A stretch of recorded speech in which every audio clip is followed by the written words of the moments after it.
ओम शांति। हमारे चैनल में आप सभी का स्वागत है। आज हम धनतेरस की पौराणिक कथा लेकर आए हैं।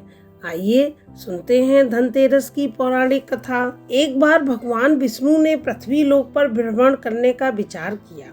यह बात उन्होंने माता लक्ष्मी को बताई तो माता लक्ष्मी ने भी भगवान विष्णु के साथ चलने को कहा। तब विष्णु जी ने लक्ष्मी जी से कहा कि आप मेरे साथ तभी चल सकती हैं जब मेरी बात मानेंगी। लक्ष्मी जी ने विष्णु जी को स्वीकृति दे दी। फिर वे दोनों पृथ्वी लोक पर विचरण के लिए निकल पड़े। पृथ्वी लोक पहुंचने पर विष्णु जी ने लक्ष्मी जी से कहा कि आप यहीं ठहरकर मेरी प्रतीक्षा करिए। साथ ही एक बात का ध्यान रखने के लिए भी कहा कि जिस दक्षिण दिशा में वे जा रहे थे, देवी लक्ष्मी उस ओर बिल्कुल न देखें। इतना कहकर विष्णु भगवान वहां से चल पड़े। लक्ष्मी जी ने रुकने का बहुत प्रयास किया, लेकिन उनका मन नहीं माना। जो ही भगवान ने राह पकड़ी, वे विष्णु जी के पीछे पीछे चल दी। थोड़ी दूरी पर जाने के बाद उन्होंने सरसों का एक खेत देखा और उसके बाद ऊख का खेत देखा। उस सरसों के खेत में जाकर माता लक्ष्मी ने फूल तोड़े और अपना श्रृंगार किया और ऊख तोड़कर चूसने लगी। तभी विष्णु जी की नजर उन पर पड़ गई और उन्होंने माता लक्ष्मी को श्राप दिया कि तुमने चोरी की है, इसलिए तुम्हें 12 साल तक इस किसान की सेवा करनी होगी। ऐसा कहकर भगवान क्षीर सागर चले गए। इस श्राप के बाद माता लक्ष्मी किसान के घर चली गई। वह किसान बहुत निर्धन था। जब लक्ष्मी माता वहाँ पहुँची तो उन्होंने किसान से कहा कि मैं अब आप ही के घर रहना चाहती हूँ। तो किसान ने एक बूढ़ी औरत का रूप धारण किए हुए माता लक्ष्मी को देखकर हाँ कह दिया। किसान के घर माता लक्ष्मी का वास हो गया और धीरे धीरे धन से उसका घर परिपूर्ण हो गया। इस प्रकार 12 वर्ष व्यतीत हो गए। 12 वर्ष का समय पूरा होने पर भगवान विष्णु ने माता लक्ष्मी को चलने के लिए कहा।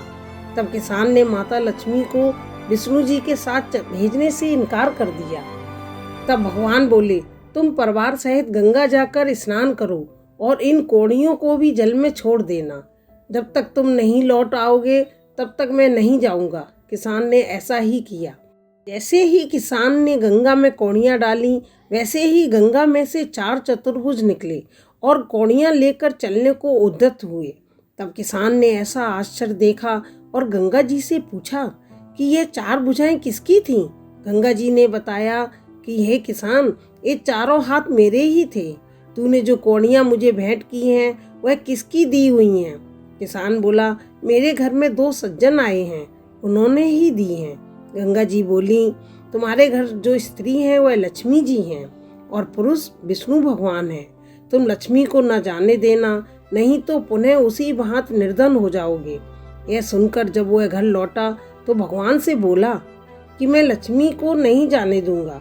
तब भगवान ने किसान को समझाया कि इनको मेरा श्राप था कि जो कि 12 वर्ष से तुम्हारी सेवा कर रही हैं। फिर लक्ष्मी चंचल होती हैं, इनको बड़े बड़े नहीं रोक सके।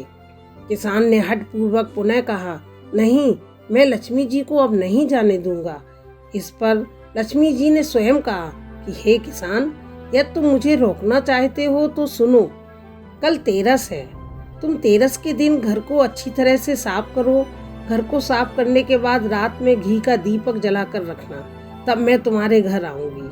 एक तांबे के कलश में रुपए और पैसे भरकर उस समय तुम मेरी पूजा करना, किंतु मैं तुम्हें दिखाई नहीं दूंगी। ऐसा करने से मैं साल भर तुम्हारे समीप रहूंगी। इतना कहकर लक्ष्मी जी 10 दिशाओं में फैल गईं और भगवान देखते ही रह गए।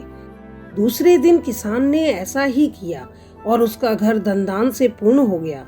इसी भांति वह हर वर्ष तेरस के दिन लक्ष्मी जी की पूजा करने लगा। उसके घर पर लक्ष्मी माता का आशीर्वाद बना रहा।